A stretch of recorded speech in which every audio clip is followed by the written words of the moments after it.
All right, welcome back. We're going on to the next couple of phases. We're going to put the charge phase and the fight phase together in this one. But there's kind of a lot that's new here. A lot of it we've dealt with before, but there's enough changes here that I think it's going to make a pretty big difference on the table. So let's start with the charge phase. So just like we had before, when you're declaring a charge, 2d6 charge, unless you have modifiers in some way or stratagems. But the max charge target range is 12 inches. So even if you can charge 3d6, the answer is you can only declare the charge if the enemy unit started the charge phase within 12 inches of you. So when you go to charge, engagement range is still 1 inch horizontally and 5 inches vertically. We're used to that one. However, there's a minor change here. When you go to charge, if a unit that declares the charge, if one of the models is able to make base-to-base contact, it has to, which is a pretty big change because we used to be able to kind of skirt around the outside and then pile in and get closer and cheat some extra inches out of there, which we can still kind of do because you can spread out with your other models, but basically if one of the models rolls high enough and is able to make base-to-base, it has to. So that's a big one. The other thing here too is we still have fight first. Basically, any unit that successfully charges that turn, they'll fight first before the normal fights until the end of that turn. So that's a kind of a thing that was speculated as going away, and we got confirmation now that still exists. That may show up way less as far as some of our unit abilities that counted as fighting first. So it may be a little less common, but it's still going to be common enough because every game, when you are the charging unit, you will still fight first, as we saw before. Okay, so moving on to the fight phase. In the fight phase, we have the same configuration that we had before. We're going to alternate selecting units to fight. Obviously, the units that fight first, and they can all be selected before the others. As a quick aside, our stratagem to interrupt is the same as it was before.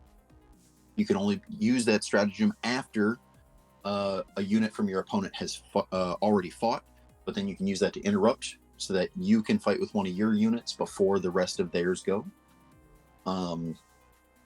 So for the pile-in, it's a 3-inch move, just like before. We must move each model closer to the nearest enemy model, same as before.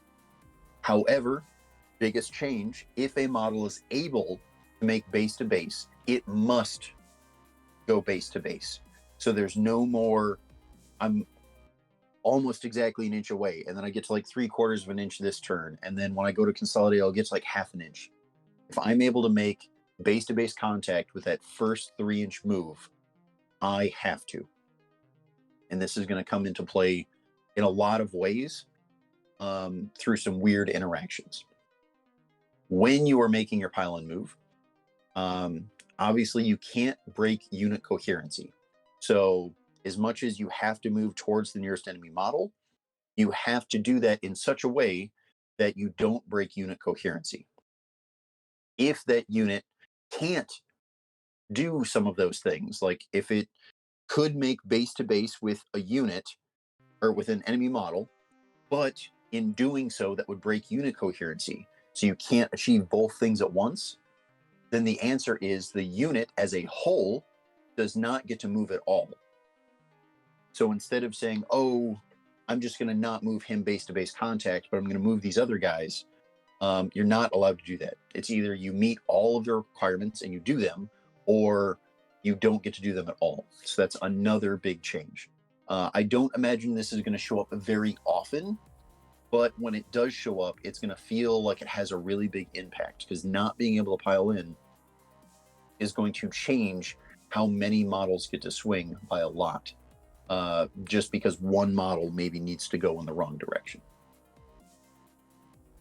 Okay, so moving on to making attacks. So we talked about engagement range is 1 inch. Models that are in engagement range obviously get to make their attacks. However, a change here is that in order for models not directly in engagement range to swing, the only time they get to is if they are in base to base with a model, friendly model, that is within base to base of the enemy model. So they have to kind of daisy chain and make a connection in order to swing in at the unit. There's no more within an inch of a model within an inch. That got kind of squeezed down to be base to base all the way through. Moving on to consolidation. Consolidation is almost identical to pile in. You still have the same restrictions as far as a 3-inch move, closer to the nearest enemy model. If you're able to make base to base, you must do so, keeping unit coherency, etc. However, the changes here are, realistically, since this is after we've made attacks, there are going to be situations where they're no longer engaged. They made their attacks, they wiped out the unit that they charged, and that's great.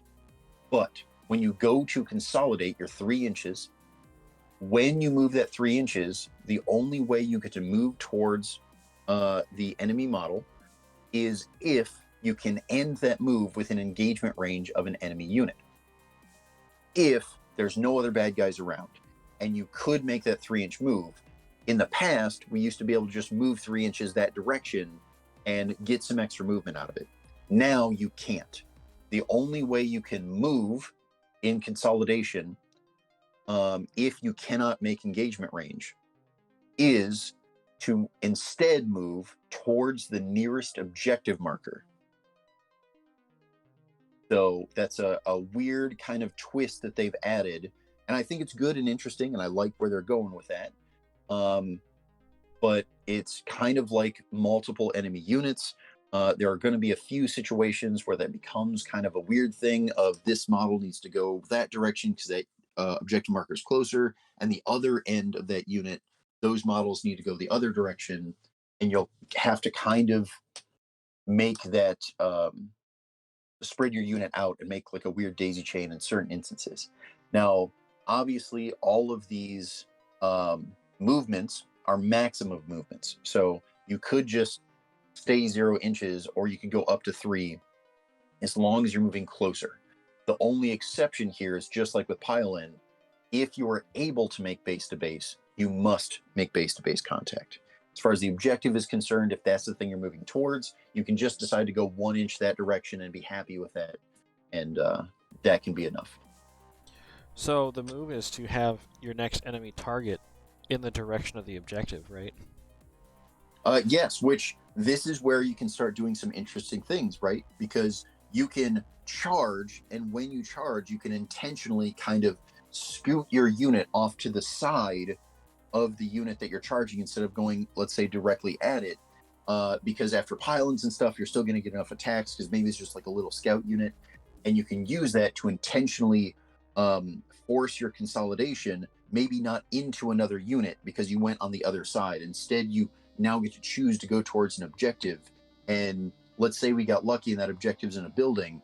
There could be a crazy situation where you almost pull a melee Tau thing where you charge up, you remove the unit, and then your consolidation goes towards the objective mark, and you kind of sneak yourself into a building or behind some sort of cover. So there are instances where you can really start to use this new twist on consolidation to gain a lot of benefit on the table once you get used to it. It sounds good. It sounds like they're leaning more towards the objective game again, in a way. Yes, I definitely think so. And obviously, we'll go over as we continue through this core rulebook when we start talking about missions and victory conditions and stuff like that. We'll go over that a little bit more in depth. But for here, it's just a nice touch on the core rules of the phases. That way, we can start using our movement shenanigans and our charge phase shenanigans and stuff like that to start really planning ahead and getting some extra, not even extra movement per se, but movement in the directions we're looking for, despite them having these clearly restrictive, like must base to base and things like that. Yeah, definitely. To benefit us. Cool. All right. Well, thank you.